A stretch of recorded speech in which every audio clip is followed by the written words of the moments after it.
Hello everyone, I am Dr. Neha Gupta, Autism Specialist, Speech and Sensory Consultant at Gigglesclinics, CDC. Welcome back to our channel. I want to ask you something before we begin. How many days a week does your child get to see their occupational therapist? Maybe thrice, maybe daily. And the session, how long is it? 45 minutes. Sometimes 30. Now here is the thing most parents do not realize.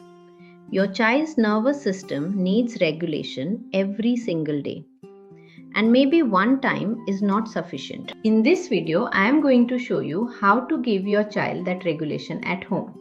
No equipment, no training, no extra cost. By the end of this video, you will have a written sensory plan ready to use starting tomorrow morning.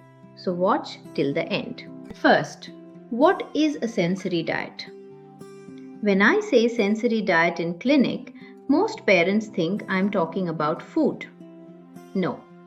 A sensory diet is a personalized daily schedule of sensory activities that give your child's nervous system the input it needs to stay calm, focused, and regulated throughout the day. Think of it like this. Your body needs food at regular intervals.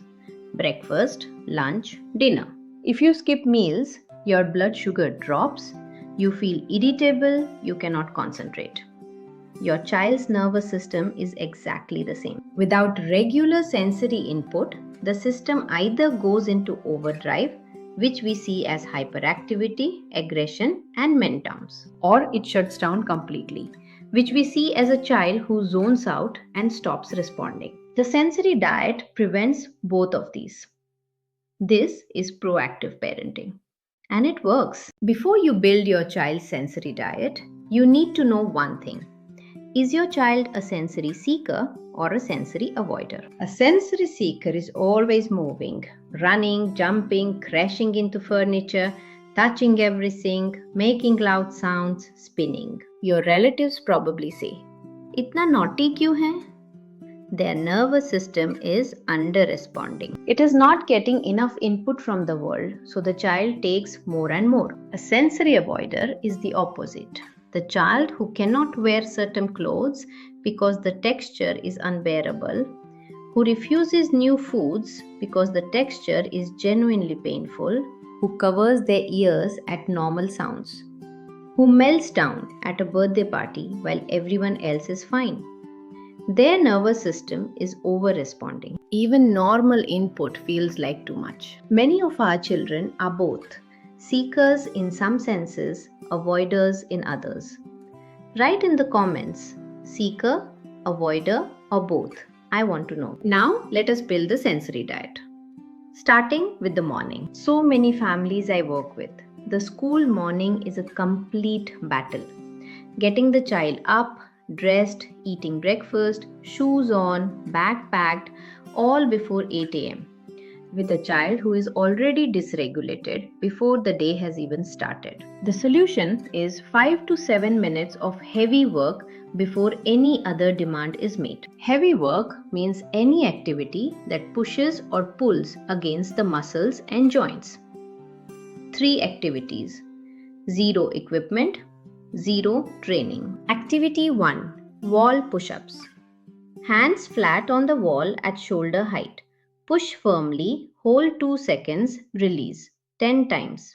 That pushing force tells the nervous system, you are safe, you are grounded, it is okay. Activity 2. Carrying something heavy. Ask your child to carry their school bag or a bag with books from one room to another. 2 or 3 trips. Make it fun. Beta, aaj tum meri madad karo. The weight going through the whole body as they walk is deeply calming. Activity 3. Bear walk. Hands and feet on the floor. Walk like a bear across the room for 20 to 30 seconds. Children usually love this one. Choose any 2 of these 3. 5 to 7 minutes total. Every morning for 2 weeks. And tell me if your school mornings improve. Now the after school window. This is the time I hear about most from parents. Doctor, school se aate hi dhamaka. He was fine the whole day according to his teachers, and the moment he walks through the door, meltdown. I want you to understand why this happens.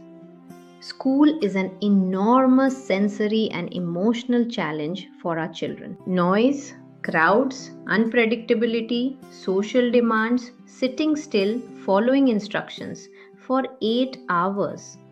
Your child has been holding it together all day, using every bit of their nervous system's capacity to cope. When they walk through your door and they see your face, they feel safe. And that safety means finally they can release. So the explosion you see at home, it is not bad behavior. It is your child trusting you enough to fall apart. What they need is not homework, not how was school, what did you eat, show me your diary.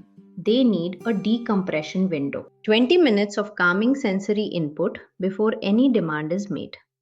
Option 1. The sensory bin. Sit nearby. Be present. No demands. Option 2. A heavy razai or quilt draped over them on the sofa. The weight is calming. It is the same principle as a weighted blanket. Your razai works perfectly. Option 3. Sit behind them and press both hands firmly on their shoulders. Firm pressure, not stroking. 3 to 5 minutes. This is deep pressure, one of the most effective regulation tools we have. Now, let me put this all together. Take one sheet of paper. Draw 4 rows. Morning, after school, evening, bedtime. In each row, write 2 activities. That is your child's sensory diet. Put it on your fridge. Follow it every day for 2 weeks. One mistake almost every parent makes. The sensory tools only come out during the meltdown. By then, it is too late. The sensory diet must be proactive, before the meltdown, before the school rush. You are not waiting for the problem, you are preventing it. So right now, take out one sheet of paper. Write down 2 heavy work activities for tomorrow morning. Just those 2. Start there. If this video helped you, please share it in your parent groups with a family member who needs to understand your child better. One share reaches a parent who is searching for exactly this. Subscribe to this channel every week. Real techniques, real guidance. I am Dr. Neha Gupta. अपना भी ख्याल रखिएगा. See you in the next video. Thank you.